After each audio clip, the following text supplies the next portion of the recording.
ओम नमस्ते जी। सप्तम श्रव्य कणिका सत्यार्थ प्रकाश व्याख्यान माला।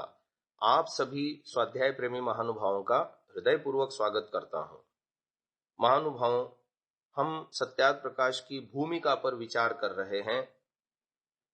भूमिका के कुछ परिच्छेद हमने पढ़ लिए, उसकी व्याख्या चल रही थी।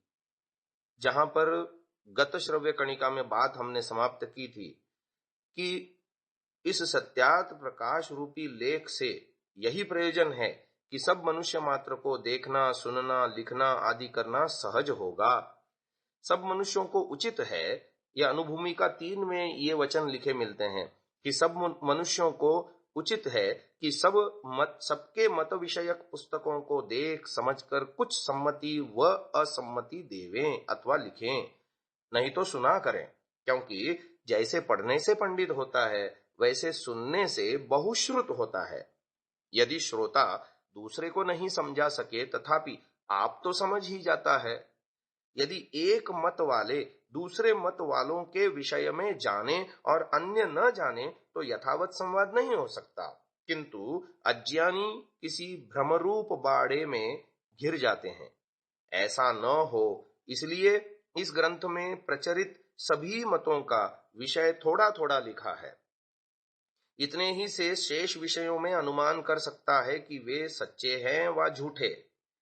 जो सर्वमान्य सत्य विषय हैं, वे तो सब में एक से ही हैं। झगड़ा झूठे विषयों में हुआ करता है, अथवा एक सच्चा तथा दूसरा झूठा हो तो भी कुछ थोड़ा सा विवाद चलता है। यदि वादी प्रतिवादी सत्यासत्य निश्चय के लिए वाद प्रतिवाद करें तो अवश्य निश्चय हो जाए। इस प्रकार महानुभावों, ये ग्रंथ में आए हुए विभिन्न समुल्लासों की अनुभूमिकाओं में जो बातें लिखी हैं, उन बातों से भी यही सिद्ध होता है कि महर्षि दयानंद जी का प्रयोजन मात्र और मात्र सत्यासत्य का निर्णय करना और कराना है। किसी को दिल दुखाना या किसी को नीचा दिखाना, ऐसा व्यक्तिगत आक्षेप करने का महर्षि दयानंद जी का लेश मात्र भी आशय नहीं रहा। फिर भूमिका में आगे वो लिखते हैं, जो मनुष्य पक्षपाती होता है वह अपने असत्य को भी सत्य और दूसरे विरोधी मत वाले के सत्य को भी असत्य सिद्ध करने में प्रवृत्त होता है। इसलिए वह सत्य मत को कभी प्राप्त नहीं हो सकता। इसीलिए विद्वान आप्तों का यही मुख्य काम है कि उपदेश व लेख द्वारा सब मनुष्यों के सामने सत्य असत्य का स्वरूप समर्पित कर दे। पश्चात वे स्वयं अपना हिताहित समझकर सत्यार्थ का ग्रहण और मिथ्यार्थ का परित्याग करके सदा आनंद में रहें। महानुभाव, इस प्रकार ये लेख केवल मनुष्यों की उन्नति व सत्यासत्य के निर्णय के लिए है, अर्थात सब मतों के विषय में थोड़ा थोड़ा हमको ज्ञान हो जाए। इससे मनुष्यों को परस्पर विचार करने का समय मिले और एक दूसरे के दोषों का खंडन करके गुणों का ग्रहण हम कर सकें परस्पर। न किसी अन्य मत पर, न इस मत पर झूठ मूठ बुराई व भलाई करने का प्रयोजन है, किंतु जो भलाई है वह भलाई और जो बुराई है वही बुराई सबको विदित होवे। न कोई किसी के झूठ को चला सके और न सत्य को रोक सके, और सत्यासत्य विषय प्रकाशित किए जाने पर भी जिसकी इच्छा हो वह माने व न माने, किसी पर भी बलात्कार नहीं किया जाता। और यही सज्जनों की रीति है कि अपने व पराये दोषों को दोष व और गुणों को गुण जानकर गुणों का ग्रहण करे और दोषों का परित्याग करे, और हठियों का हठ दुराग्रह कम करता जाए। यह अनुभूमिका चतुर्थ के ऋषि वचन है। महानुभाव, हम आगे का लेख पढ़ते हैं। एक बहुत ही महत्वपूर्ण वाक्य आ रहा है सत्यार्थ प्रकाश भूमिका का। वो लिखते हैं, मनुष्य का आत्मा सत्यासत्य का जानने वाला है, तथापि अपने प्रयोजन की सिद्धि, हठ, दुराग्रह और अविद्यादि दोषों से सत्य को छोड़ असत्य में झुक जाता है। परंतु इस ग्रंथ में ऐसी बात नहीं रखी है। और ना किसी का मन दुखाना व किसी की हानि करने का तात्पर्य है, किंतु जिससे मनुष्य जाति की उन्नति और उपकार हो। सत्यासत्य को मनुष्य लोग जानकर सत्य का ग्रहण और असत्य का परित्याग करें, क्योंकि सत्य उपदेश के बिना अन्य कोई भी मनुष्य जाति की उन्नति का कारण नहीं है। तो हमने देखा इस परिच्छेद में ऋषि दयानंद ने कितनी बढ़िया बात लिखी कि सत्य का स्वरूप क्या है। 5वें समुल्लास में सत्य का लक्षण इस प्रकार करते हैं, जैसा आत्मा में वैसा मन में, जैसा मन में वैसा वाणी में, और जैसा वाणी में वैसा कर्म में वर्तना।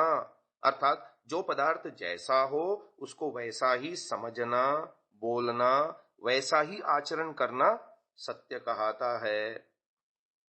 योग दर्शन के अंतर्गत साधन पाद में 30वां सूत्र है, जिसमें सत्य का स्वरूप वर्णन करते हुए व्यास भाष्य में लिखते हैं, सत्यम यथार्थे वाङ्मनसे यथा दृष्टम तथानुमितम यथा श्रुतम तथा वाङ्मनश्चेति परत्र स्वबोध संक्रांतये वाग्युक्ता सा यदि न वंचिता भ्रांता वा प्रतिपत्ति वंध्या वा भवेदिति।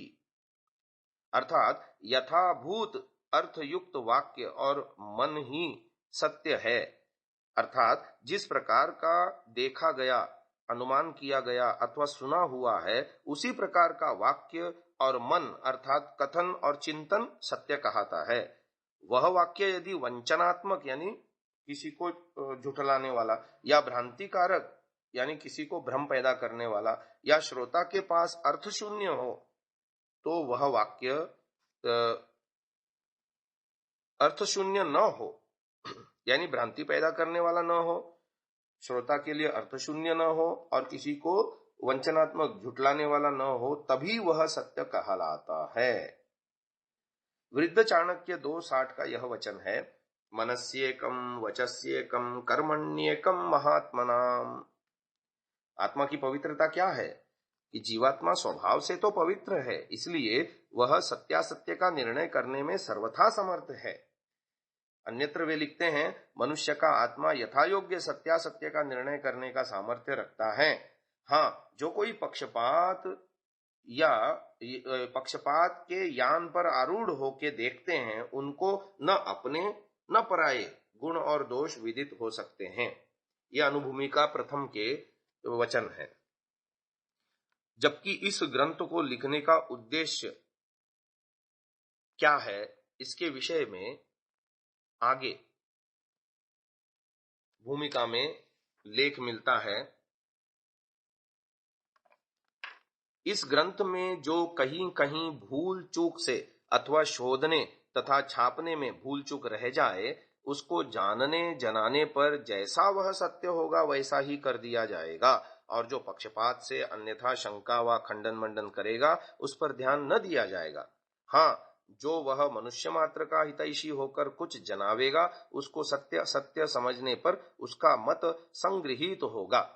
यद्यपि आजकल बहुत से विद्वान प्रत्येक मतों में हैं, वे पक्षपात छोड़ सर्वतंत्र सिद्धांत अर्थात जो बातें सबके अनुकूल सब में सत्य हैं उनका ग्रहण, और जो एक दूसरे से विरुद्ध बातें हैं उनका त्याग कर परस्पर प्रीति से वर्ते वर्तावें, तो जगत का पूर्ण हित होवे। क्योंकि विद्वानों के विरोध से अविद्वानों में विरोध बढ़कर अनेक विध दुख की वृद्धि और सुख की हानि होती है।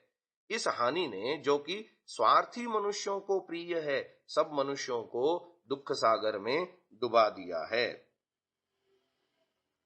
महानुभावों, इस वचन की व्याख्या हम अगली श्रव्य कणिका में करेंगे। अभी इसको यहीं विराम देते हैं। इति ओम शम।